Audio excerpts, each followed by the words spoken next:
Hi Storytime friends, this is Tammy at the Pine River Library, and I am here with a fun story time about buttons. This week, Tuesday, November 16th, is National Button Day. We get to celebrate buttons. We all use buttons. You probably use more buttons than you realize. They can be on your bags, your shoes, your coat, your clothes. How many other places do you see buttons that we use?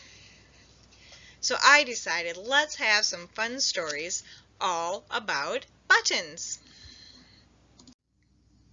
Our first story is the button story. Sun Button 1. She has a little button in the shape of a sun.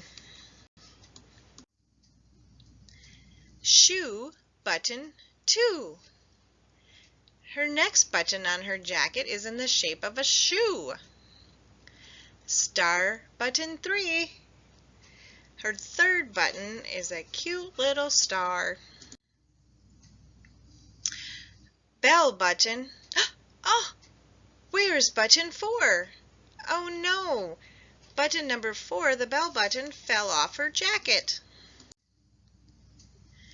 No button on the floor. No button by the door. Where did that button go? Have you ever lost a button? Off we go to the button store. Let's get a new button to put on that jacket. What do we have in the button store?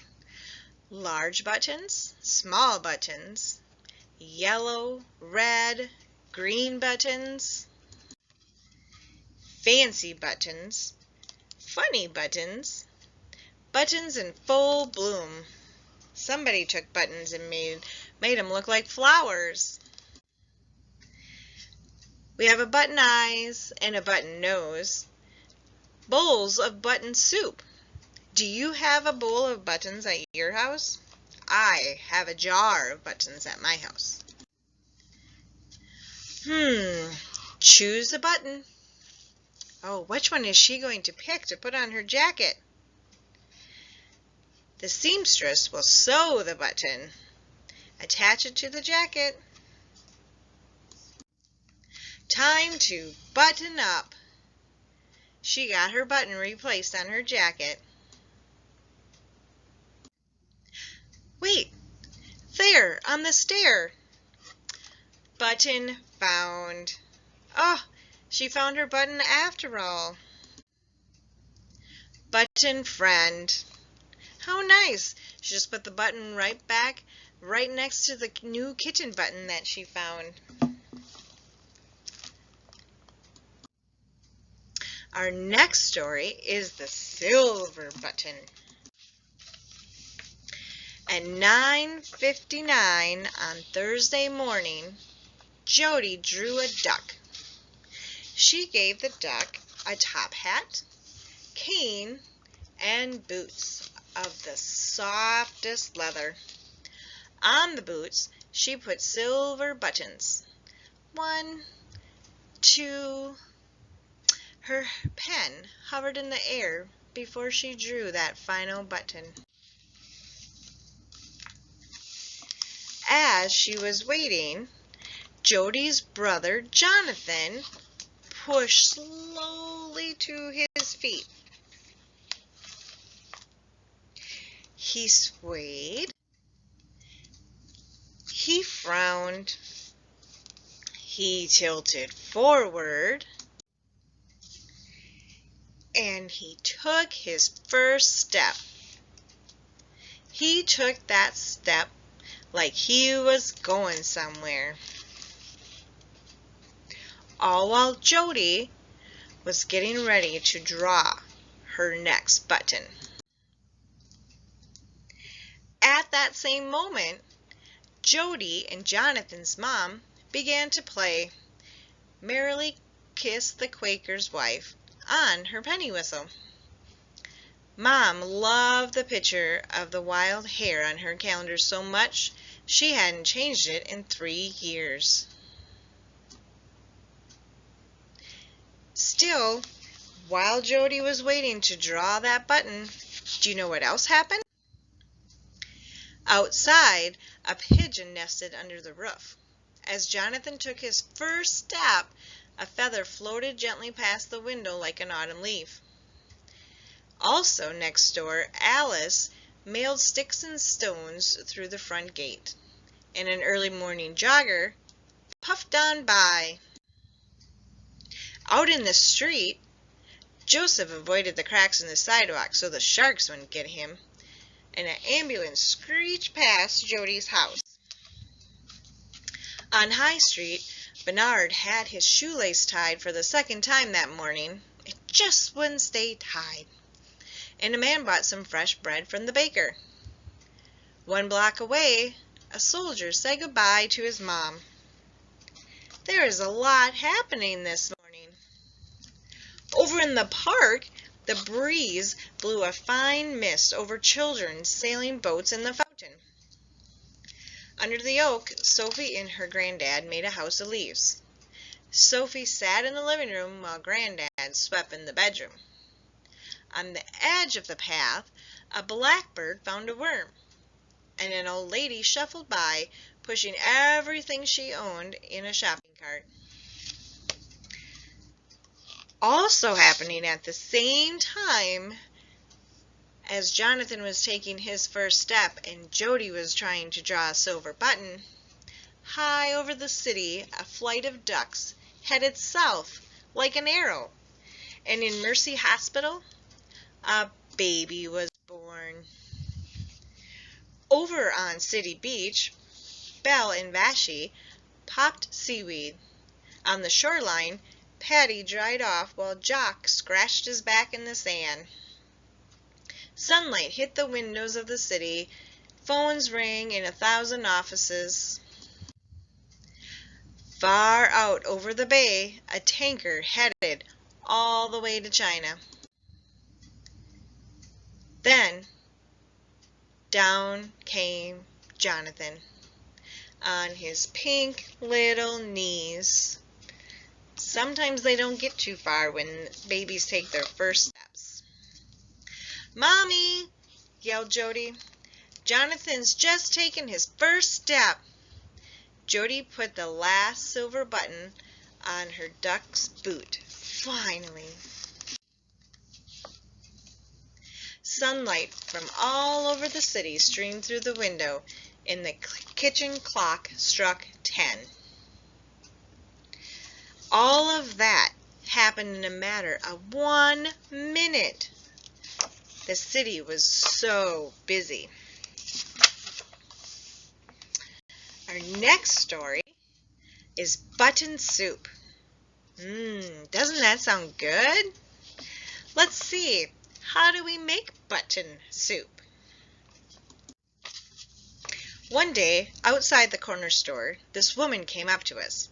She said, "I'm Ragtag Meg, and I'm hungry." "Sorry," my grandpa told her. I felt bad. We had all this stuff, and she had nothing.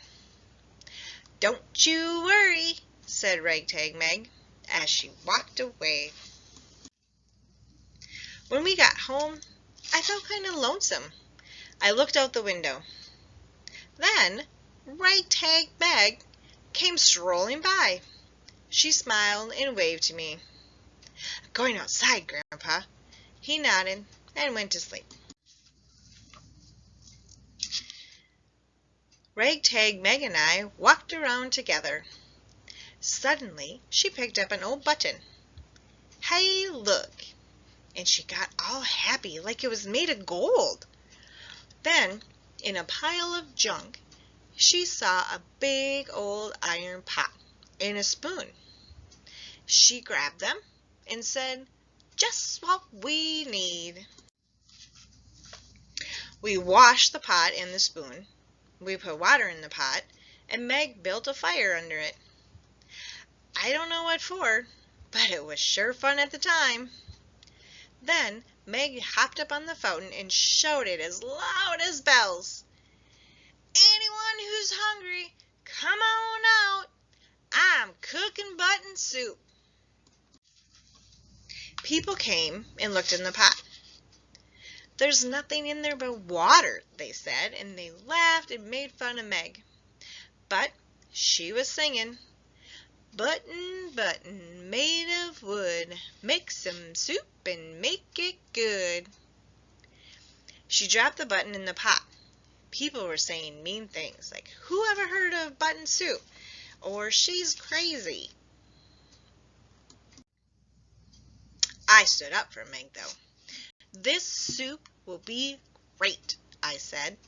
"It just needs a little—" But I couldn't think of what.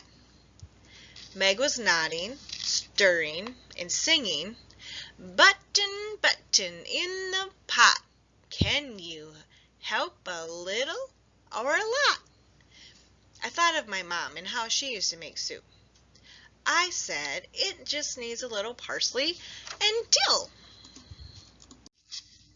The grown-ups just laughed, but this boy, Stevie, came up from the block and said, "Parsley and dill, we have those." And he brought some.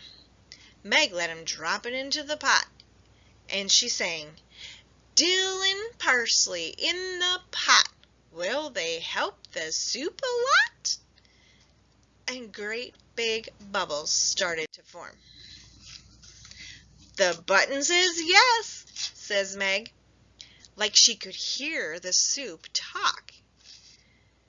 "But," Meg said, "it does wish it had some onions." The grown-ups laugh about anything, but a little girl with braids said, "We have onions," and she brought some in. Meg plopped them into the pot. It started smelling so good.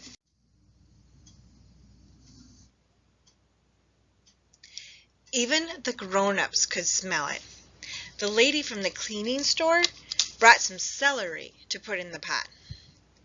Mr. Wong from next door brought some soup bones, greens, and beans.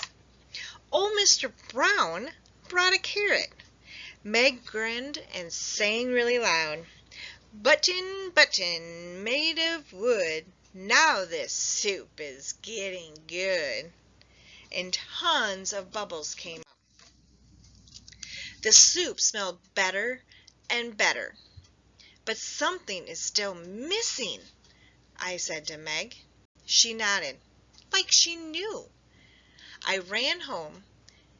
Grandpa woke up from snoring. "Where have you been?"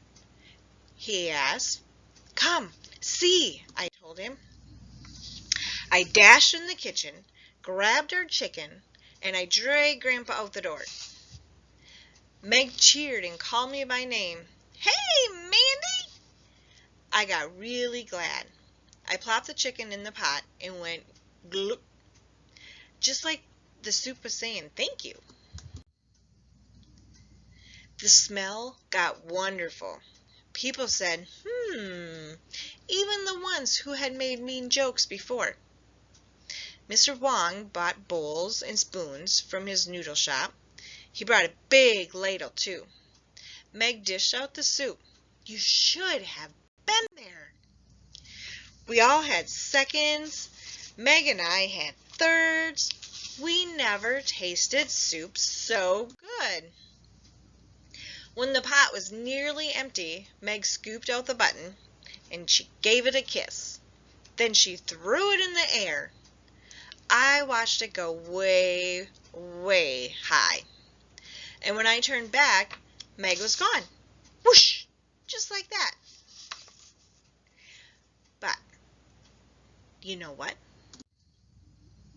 I still have that button, and I will keep it all my life to remind me of the day I had button soup. So what do you think, friends? Do you want to try button soup? Well, that's our stories on buttons. Go around the house and look and see how many different kinds of buttons you can find. I think buttons are so much fun. Until the next story time, bye-bye. I'll see you later.